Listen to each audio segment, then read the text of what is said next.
Good morning, Kayla. How are you today?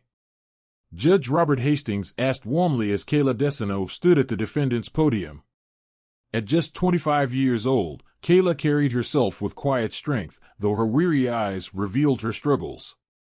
She had come to court that morning to contest a traffic violation, but the encounter would take a surprising turn. "How do you think I am?" Kayla replied, her voice tinged with exhaustion. Dressed in a simple outfit that reflected her modest life, she looked every bit the hard-working single mother she was. The judge chuckled. "You look good," he said. Kayla's reply was quick and humble, "Thank you, but I've seen better days." As the proceedings began, Kayla revealed that she wasn't just another driver caught running a red light. She explained how she'd been in a severe car accident a few years ago, leaving her with 18 pins and a plate in her ankle. "Walking is hard enough most days," she admitted. "I have a 3-year-old son at home, and I'm trying to collect disability to make ends meet." The courtroom murmured softly. Judge Hastings, known for his fairness and empathy, paused for a moment. Something about Kayla reminded him of his own daughter, a single mom who had faced similar struggles. "Let's review this case carefully," the judge said, leaning forward.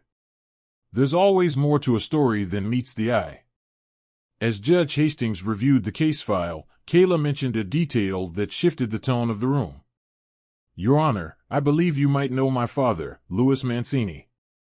Her voice carried a mix of pride and hesitation. The judge's eyebrows lifted in surprise. "Louis Mancini? Your father? Well, I'll be. Louis and I go way back. We worked on several community projects together years ago. He's a good man." Kayla smiled, her shoulders relaxing slightly. "He always spoke highly of you, Judge Hastings. He said you were a fair and just man." The judge chuckled softly, a rare moment of levity in the courtroom. "Well, he wasn't wrong about one thing. He's a proud father. I remember him saying you were his greatest achievement."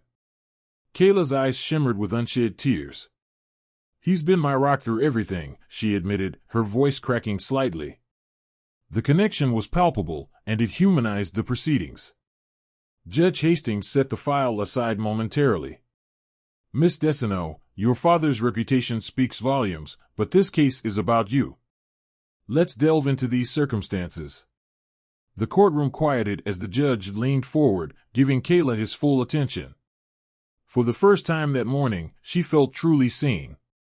The weight of her struggles seemed a little lighter under the understanding gaze of a man who valued fairness over formality. Kayla's voice grew steadier as she explained her situation. "Your Honor, I wasn't trying to break the law. That day, my son had a high fever, and I was rushing to the pediatrician. I barely noticed the light change. By the time I realized, it was too late." Judge Hastings listened intently, nodding occasionally. "And your physical condition? You mentioned an accident."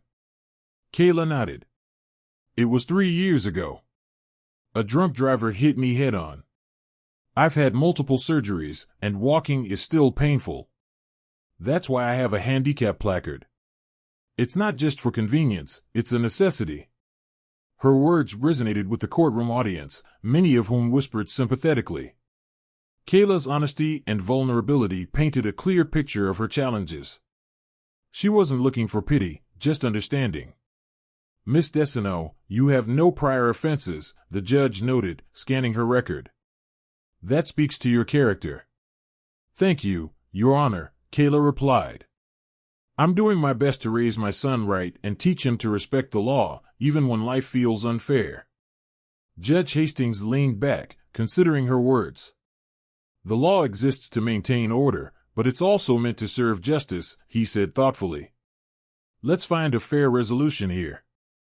Judge Hastings leaned forward, his eyes meeting Kayla's with a sincerity that silenced the room. "Kayla," he said, "the law exists to maintain order, but it also exists to serve justice. And true justice considers the humanity behind each case. In your situation, it's clear that compassion is warranted." The judge paused, allowing his words to sink in. "I'm dismissing this ticket," he announced, his voice firm yet warm. Use that money to care for your son and continue being the incredible mother you are." Kayla's eyes filled with tears of relief.